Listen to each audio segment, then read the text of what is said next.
we've got the four turtle kids that are actual teenagers or teenager adjacent. It's been, like a lot of times, like with voice acting, like your 15-year-old is played by a 35-year-old.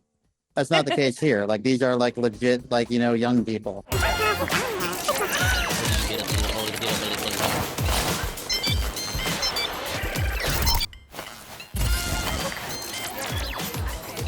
Hi guys, nice to meet you. I'm Ana Manson from Infobae, Malditos Nerds in Argentina, Buenos Aires.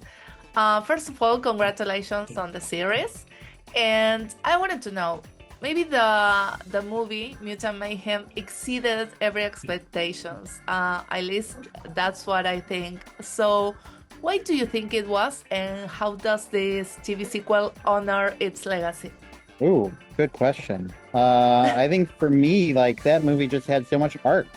Like Seth Rogen, Evan Goldberg, Jeff Rowe, they created something that really like focused on the teenage aspect of these kids, and really made them feel real, made them feel like real kids. And I think that people really responded to it. Like that movie just has chock full of heart. And mutants.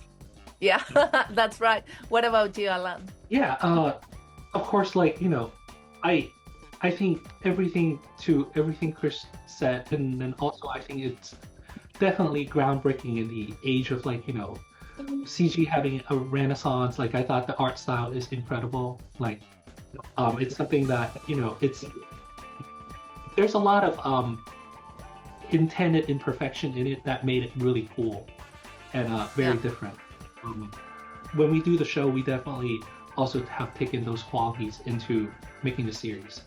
Yeah, and it looks beautiful and dynamic, and the action sequence are great. So how do you designed the sequence with the animations, the action sequences of all?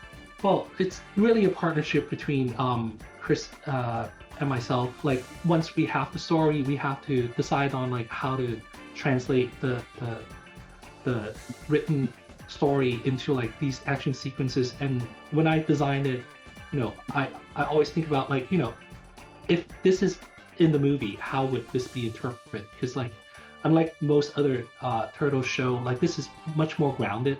So in terms of the animation choice, we want to have that same sensibility from the movie translated to the show. And also there's a lot of comical moments because they're teenagers, but we also want the danger and the stakes to feel real.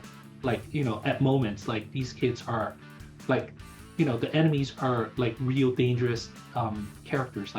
There's real consequences if they don't solve the problems. It does feel real. And you mentioned the difference between this show and previous maybe Teenage Mutant series, which you have worked in 2 of them, right, Alan? So what do you think is the main difference? I think the biggest difference is we have Mutant Mayhem as our blueprint to work with, which is set in a world where we really highlight the teenager aspect of it. There's a real groundedness. When you watch it, I feel a real teenager can relate to this show.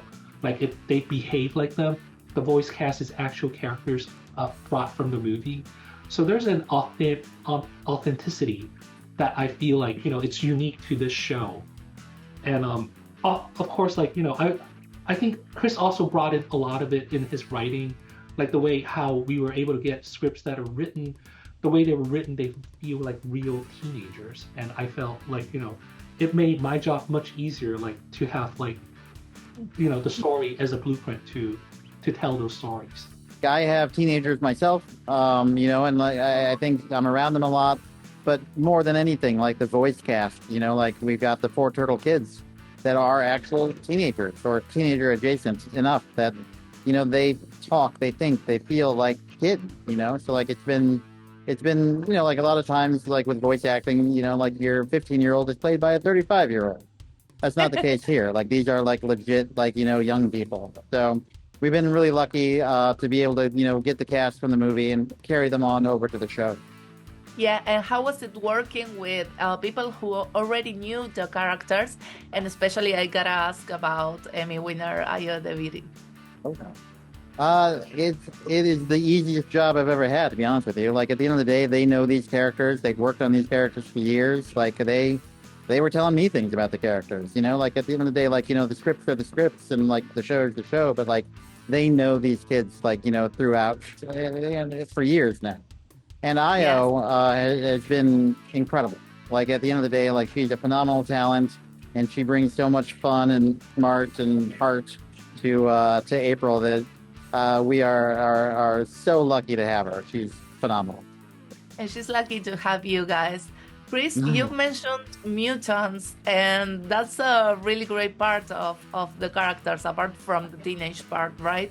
So you yourself worked with previous projects with mutants, such as X-Men. So why do you think, do you think these mutants, these Teenage Mutant Ninja Turtles, relate to something to those? Yeah, I mean, I think at the end of the day, like whether it's X-Men, whether it's Marvel stuff, whether it's Star Wars stuff, whether it's Blue-Eyed Samurai, like the thing that really makes it stand out is there's a humanity to it. Like there's something human in there that people can connect to, and they can like really kind of like grab onto and understand and feel.